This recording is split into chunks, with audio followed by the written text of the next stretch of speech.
රස සෝයාමීට් ටිකක් හදන්න කියලා දෙන්න. හැබැයි මේක සෝයාමීට් පිරිපියන්ට විතරයි. එන්නකො එහෙනම් සෝයාමීට් ටිකක් අරගෙන ලුණු කුඩු දාලා ඒකට නටන උණු වතුර දාන්න. දාලා විනාඩි 5ක් පැතිරින් තියන්න.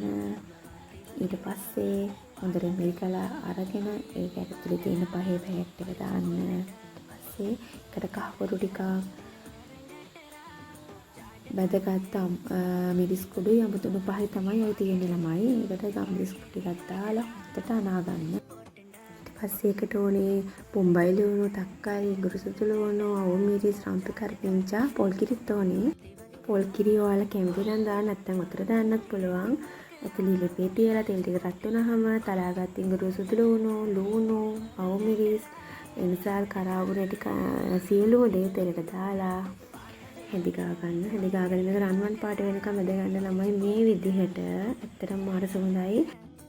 සෝයාමීට් ටිකත් ඒ පැදිච්ච ලුණු එකට දාලා හැඳි දාලා විනාඩි 15ක් විතර තියලා පොල් කිරි ටික එකතු කරන්න. ඊට පස්සේ ඉතින් මද ගින්න උයාගන්නයි තියෙන්නේ. ළමයි අමතක වුණා තක්කලි දාන්න. මේ තියෙන විනාඩි 15කට පස්සේ ඇත්තටම මට දැන් බඩ ගෙනින් මේ තියෙන මගේ සෝයාමීට් එක වීඩියෝ එකට කැමති නම් ලයික් එකක් දාන්න ළමයි.